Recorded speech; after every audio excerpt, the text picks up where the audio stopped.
see our level damage. So oh, I get it. Man, I'm on the edge of my seat right now. Like, oh wait, this could be a lot of damage right here. Oh, never mind. I take it back. Wow.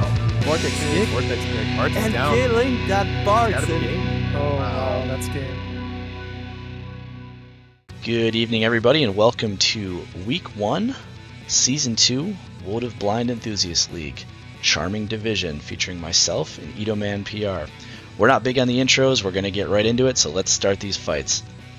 Let's head in. In our first match, we've got Detto versus Vincent, aka WickedAwesomeSausage. So starting on Vincent's side, I see some mages. Starting on Detto's side, I see some anti-mages. And not only that, they're in opposite corners. So I kind of have a feeling that this fight may take a little bit to get going. And the closest unit to WickedAwesomeSausage's side just runs in the opposite direction. So, Ito, how's your night going? You think we got time to grill some sausages here? Oh, we have plenty of time, it looks like. Everyone's doing their buffing. We might have time to just chill and talk about our evening, our life. Maybe we can get some buffs going here, like a beer or something. Oh, not a bad idea, Manta. Speaking of buff people, there's the buffest mage in the game who casts a buff and doesn't move. So as we inch closer to one another here, we've got some more AP restore going on, we've got some regen going on, we've got a physical shield which might help against Bronwell, but I don't know if it's going to help against the silence that little Leela brings to the table. And who will draw first blood here, Manta? At this point, it's who will draw first damage. At this point, Buffman's out of buffs. I'm excited to see Bronwell. You know, I said it in our intro. Oh, first damage. Oh, there we go. And it's a weak one. Efka. Well. Ibarra taking some hits. You know, I like the spirit down, but even against Little Leela, I'm not sure it's going to do too much. But the poison could really make a difference in this battle. If she can chunk that, and as soon as I say that, our boy Buffman just comes in and heals her up. So here's the first time I have ever seen a limit break from Bronwell. I'm not gonna lie, that's pretty cool. Oh god, we got big damage there, and we got a kill. Ooh. Liarte goes down. She's not usually a bulky character, so it's not too surprising, but Kefka took that pretty well. But what will happen now as the only two mages are standing face to face to Little Leela, and that could spell disaster. We have a second kill. The two supports are down here, but Kefka, who's known for being a pretty strong mage, just barely tickled Leela there, and then he goes down. Ooh. But the re-raise is online, and now he's got a big magic boost, so let's see what he can do with it as long as he doesn't get silenced. And luckily, I think Bronwell was in the way there for getting There's double the silence off. Vincent's thinking. And there's big damage. Crit might have killed there, but no crit. And luckily, Ibarra, even silenced, comes in with the normal damage. He's not afraid to hit hard. Kefka's thinking again, but this normal damage. Let's see if Leela can turn this with a double silence, and she can't take anyone out, even though there's. I'm worried about that poison. Oh, look at that poison damage. Oh, and look at Leela fall. Look at that.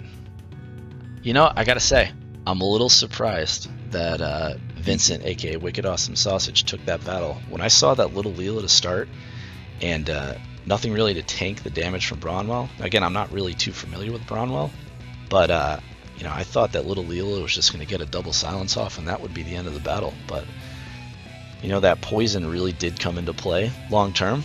Ito, what are your thoughts? Liarte definitely had the attack in that sealed the fate of the match pretty much. Bronwell did very good against these mages. Unfortunately, Leela did not silence early enough to make the kind of impact you want in this kind of fight. For sure. I do think that Bronwell standing in the middle of Ibarra and Kefka also made a difference there. She couldn't get that double silence off early enough, I think it would have turned the fight. So maybe had positioning been a little different, had Leela been able to reach them first, it could have played out differently, perhaps. Agreed. Well, GG's to both players, and congratulations to Vincent, aka WickedAwesomeSausage. GG. So, rolling into our second battle, we have Turambar on the left, and we've got Dervis on the right. And we've got a heavy mage battle going on here. Rain hoping to tank that soul up, and you've got Renan really hoping to put down some of the damage we've seen in some of the other leagues recently. He's a really underrated unit that not a lot of people have, so when you see his damage come out, it can be really surprising. But we've also got Golbez on the other side here, the one Keen Blade mage in the entire game. I don't see him very often, but I'm excited to see what he can do. Worth mentioning that on Turambar's side, he came prepared with the fire res, probably anticipating that soul on Dervis' side. So that might be a good call on Turambar's side. Let's see how that plays out. But by the time they reach each other, maybe those buffs will already wear off. So that I think this play on Dervis' side, casting the potential Berserk before, might play out. But similar to our first match, by the time we see some damage here, those buffs might wear off. But Rain looks like he's finally charging in, and he's maybe ready we're for getting action. the haste online with Renan. We'll see what happens here. Oh man, now we've got a potential silence going on. So Dervis really covering all the bases here. But status effects galore. And magic reflex. Oh, so, all those potential status effects. You can't do anything when you just reflex it. The one thing I'm a little concerned about right now is Minwoo's lagging far behind. Let's kind of... Wow, tickled. That was almost nothing. So Rain coming out here with the LP. No, we got another tickle. I'm actually surprised because that was against an ice unit. But here's potential big damage. I think this is really going to be the start of the fight. And down goes Dervis' Surges. Golbez, what you got? Can you silence someone? I'm a little surprised he only went for singular damage there. I'm thinking there might have been a range height thing going on between Rain and Renan. Now Renan, this could be the end of the battle already. Well, Rain has some very high AoE res, so that might have been why he didn't go for it, perhaps. I'm a little surprised he just went for the Golbez there. I'm thinking maybe some hate, because that was an easy kill on the soul otherwise. Those reflexes are brutal. On I thought this looked pretty bleak for Dervis, but now I'm thinking I'm changing my mind. Minwoo's not doing much of anything way back there. Missed her opportunity to get Renan back in action, back up healthy. I don't think the tank's got it in him. I don't know, Minwoo's in range for support, so she can just keep healing Rain up, but he's also running really low on HP, and I don't know if his standard attack is really going to do much here. But there comes that heal. Rain's back up to full health. Rain's got a lot of health. But you've got two mages trying to get through rages. Very high magic and AoE res. But I take that back because Dervis has got the after attack healing on Soul's side. This looks like 2 damage versus support and a tank. We'll see what happens. We don't need a dedicated healer. You got Soul. 2 in 1. It's like he has 4 units in a fight. Oh, wow. Whoa, what just happened? I did not expect that one. The real DPS turned out to be Minwoo. Man, Turambar's got some, got a little trick up his sleeve there. Normally when we see a unit like that, we don't see them throw out 8,000 damage to 2 units at the same time. That was very surprising. I really thought that was turning into a turtle fight, but apparently Minwoo, I thought so too. Actually, we would just keep buffing. I gotta be honest with you, I don't know if I have words to explain what I just saw. That was very surprising. That ending took me by surprise, definitely. I mean, as soon as I saw Renan fall, I thought it would be a slow. I thought it would just go down to turns, and Dervis unable to take out the rain thanks to Minwoo's healing, but Minwoo just stepped up and said, "I'm done with this. I'm no more healing. Let's just finish this match." My head's exactly where yours is at. I'm seeing 10 action left on the screen. I thought that was going to come down to a battle of which two units had more combined health. But hey, Oh yes, GG's to both players, and congrats to Turambar on the win. GG's, well played. So, for our third battle, we have LXD92 versus Sandrooster, our recent grand champion of the Champions League in the WDL. Shameless plug for Kason right there. So, let's get into it. So, fight 3. I actually am a little surprised to see both Bronwells in This week won't 1. take long. Come on. But I'm thinking we might be going for a hat trick here on really slow starts to the fight, because I see all of I'm here to LXD's units in one corner, and I don't see any of Sandrooster's units at all. Preparations are And just as I complete. expected, there they are in the Commence opposite corner. combat. Doesn't help that Valet doesn't like to move, he likes to just stand still, so we'll see if we can close the gap quicker than usual. But unfortunately, I also see, crap, I can't remember her name right now, Dark Time Mage girl, who also likes to stand still. Lemire, there she is. So, maybe we can get some haste going on here. Maybe we can get, look at that, there's a haste, perfect. Very well. Alright, Cecil, that is not the correct direction to be headed in.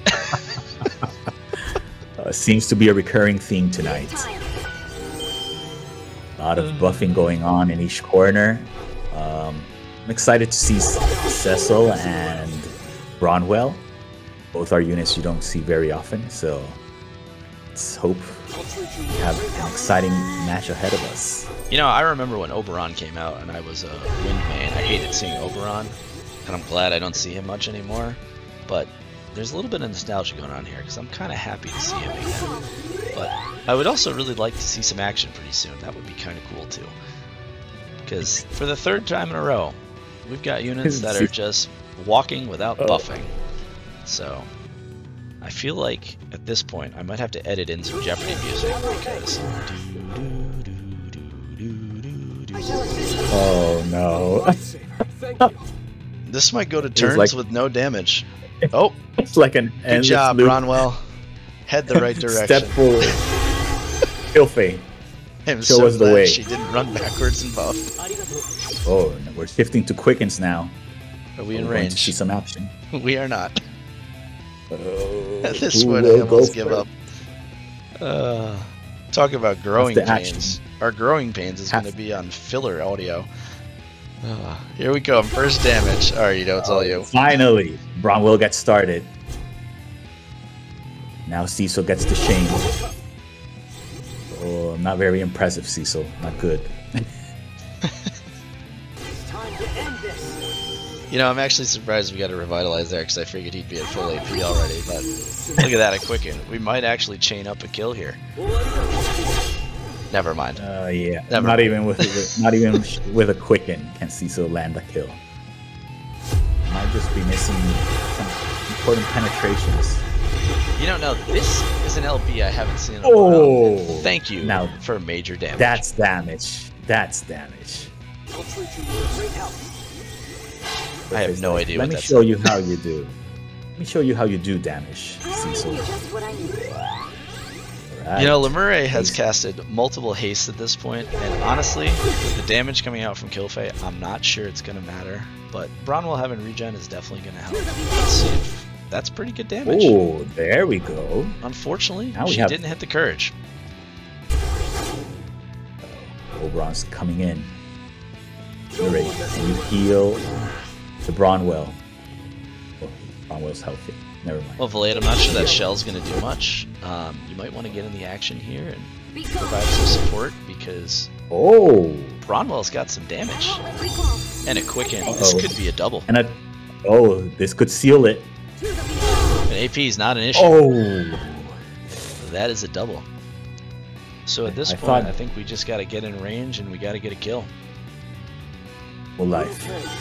Can you do it? Full life coming out. But Yeah. I have a feeling this might be another quicken. Yep. Little off turn there because Bronwell was next. But we saw this non-crit near damage cap is pretty much. And I think we're back to the just get in range a second time. Bronwell's just like, stay down. I'll treat you right. Raise. That's a long shot. Not in range. 5 turns. This is my go to turns. And they finish it. And they finish it. No, just dead bodies. This is going to turns. Oh man. LXD got the first win. GG's. GG's to LXD there.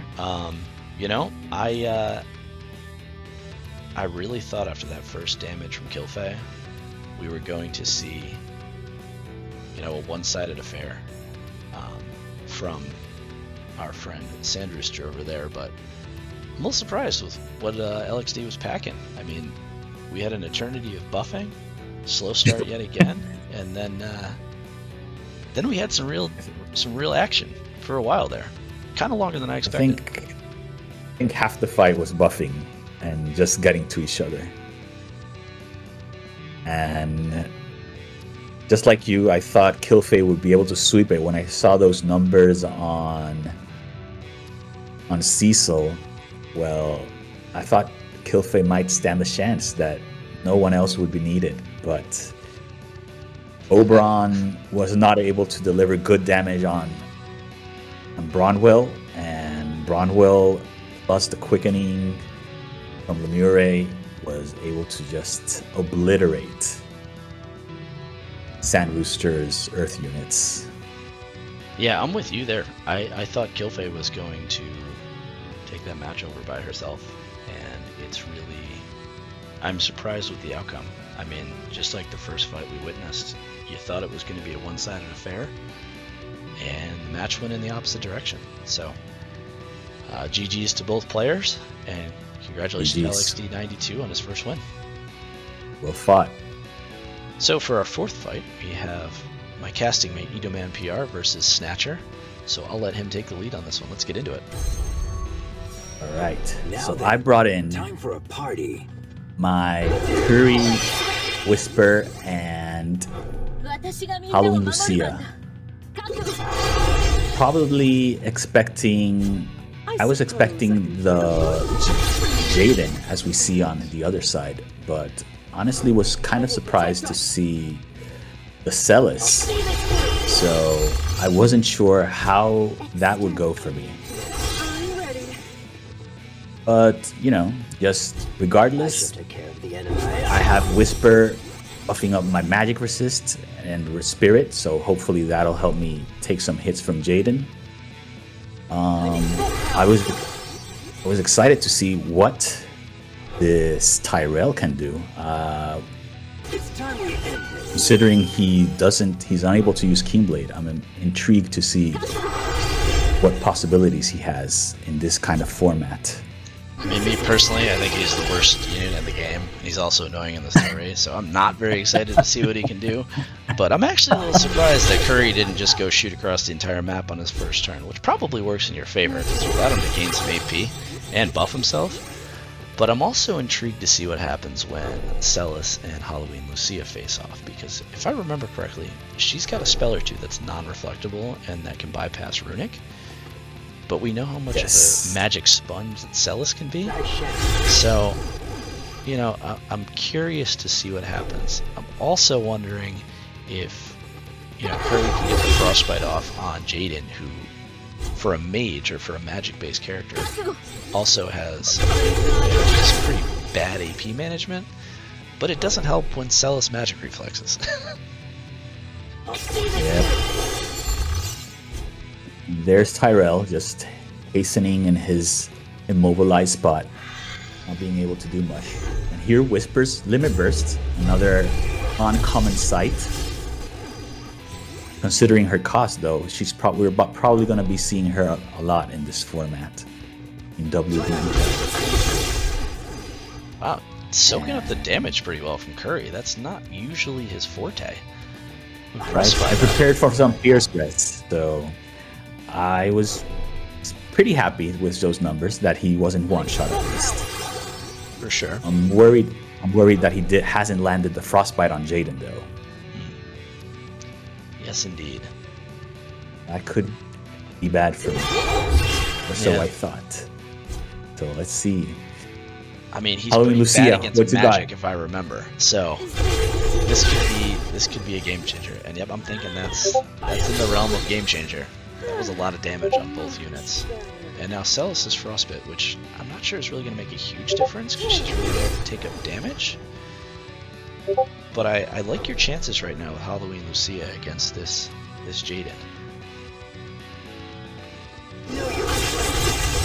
You know, Curry, I don't think he can stand 2 attacks. But hey, he did his job. He did some Frostbites, he did some status effects, and he lasted a lot longer than I would have anticipated normally. He did pretty good. Thinking. The reason he wasn't able to... He had bow ties, so that's why he was able to buff early in the match. Smart move. And Jaden, well, as we saw, he's focusing on Curry. At this point, what I was... What kind of damage this does, and that's a lot of damage, but you're still hanging in there. Crit evade really came in handy there. I like your chances with Whisper. And you know, what I didn't like from my Whisper was that she wasn't using her hate. So that's why Jaden is now targeting Lucia, and that had me worried. But at the same time, that's still a win at the end of the day. Still a win. No, I think you did a good job of prepping there. Definitely GG's to ShadowSnatcher. I like your preparation there against Pierce. I think that was a pretty smart move. I think one of the X factors to that fight was Curry living through that first fight. He was able to get some more damage in, and then he was able to draw an attack twice that was targeted specifically to him. I let Halloween Lucia do her thing. I chatted with ShadowSnatcher after our match, and we actually replayed the match to a little fine-tuning that he did, and it was a much closer fight with the little tinkering that he wanted to change. He had actually been anticipating the team that I brought out, including the Frostbite approach. So he brought out... I believe it was the Wind Healer. What's her name? The first Wind Healer we had. Kadia? Or Helena? No, the UR one. Ayaka. Ayaka's TMR to get rid of the Frostbite, and it actually worked out for him in the replay match, but unfortunately, it still wasn't enough. It's interesting you say that. Only because of the multiple magic reflexes. Yes. Well, he used it on Tyrell, I believe. True. Well, GG's to both players. Congratulations to you. Jeez. All right. Last but not least. So for our last match, we have Maverick versus myself. As we get this started, you know, we know how much Maverick's been using his Axe Team's success in WDL, so I thought, why don't I just throw some magic units on the board and see what happens. The one thing I did not plan for was Wbel, so I was a little, you know, concerned seeing her. Eyes on me. And as I look at this match getting started, I'm also a little concerned that my units are directly in front of his, at least my damage dealers. I was hoping he'd set up shop in the opposite corner, because Rachel's ran right forward, and she's bulky against magic, but not physical. So at this point, I'm a little concerned, but you know, I'm hoping here with Liarte getting the Ace online that she might be able to put down the status effect or two, maybe turn things in my favor, give me enough time to get some damage on the board. Until I saw Griffin run